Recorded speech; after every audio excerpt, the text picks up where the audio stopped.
I'm gonna tell you why I start getting to know all these people, because I'm the kid that got the equipment. So I became the same. I became the Otis Redding. I became the Reggie. I became the Eddie Ons. JD got the studio. Right.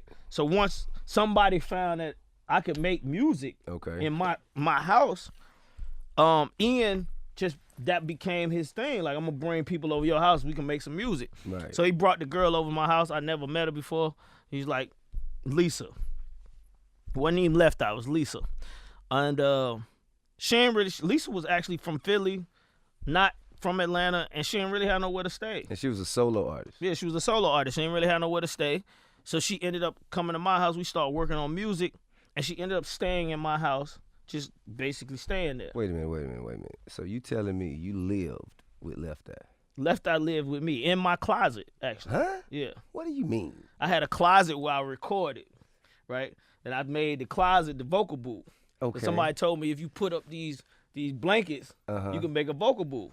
Okay. And I'm like, so what? You put up blankets and just cover the room and put the mic in there, and that's a vocal booth. And it's like, yeah. So I done nigga rigged my whole bedroom.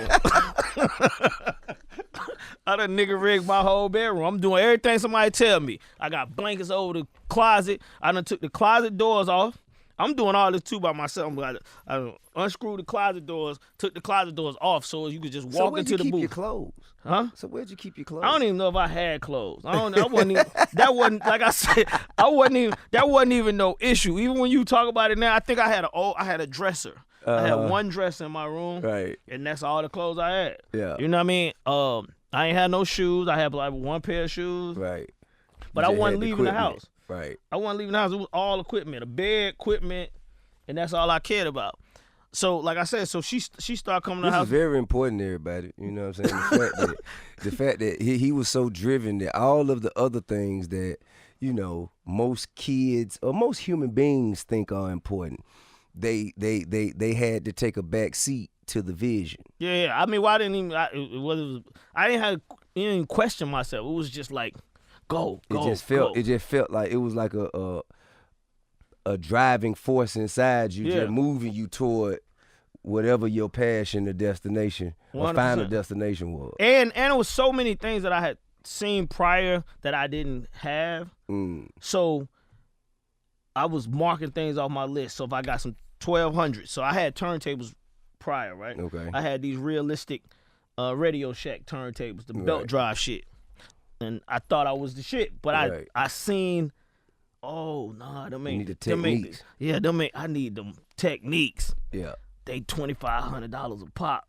Oh, I ain't got the money to get them. So my mind was, you gotta get to where you can get some 1200s. Right. And you got, by the way, at this time it's like I'm thinking you can't even actually properly make a real record till you get the shit that you're supposed to have in the studio. Gotcha. So I'm thinking I'm already down on myself because my equipment ain't up to par. Right. So I'm thinking shit, it ain't gonna sound right till I get some 1200s. It ain't gonna sound right till I da-da-da-da. Yeah. So I'm just going through, but at the same time I'm writing. That's where I'm. That's the one thing you can't buy or pay. You could just keep writing. I'm writing so many songs. And me and Lisa, we start writing songs for Chris and Chris. And Lisa was helping me write these songs. Right. And we wrote this song called The Girl Is Mine, where I sampled Michael Jackson and Paul McCartney. Okay. And Chris and Chris was arguing over Left Eye, and she rapped to them. And this was my mindset of the single. I was like, this it. This gonna be the single. Right. Two little boys arguing over this girl. She grown, y'all little. I had a whole concept. And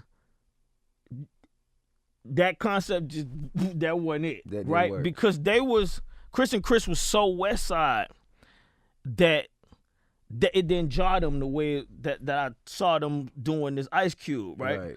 So I was like, nah, they ain't feeling this soft shit. That ain't they ain't rapping this like I wanted. They ain't coming out, and you can keep telling somebody do it again. But I know when.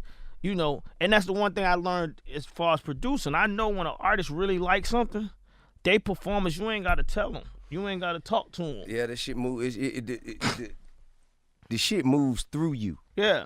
You know what I'm saying? Like it's almost like an energy that moves through your body. You're the instrument at this point. Yeah, and a lot of people don't. A lot of artists don't understand it. Like, I could be in the studio, a lot of artists, and they write their own. Then I'm like, it's taking you a long time because you don't really love it.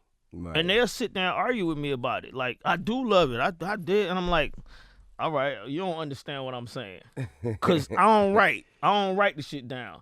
Right. I memorize it, and the only reason I can memorize it is because I love it.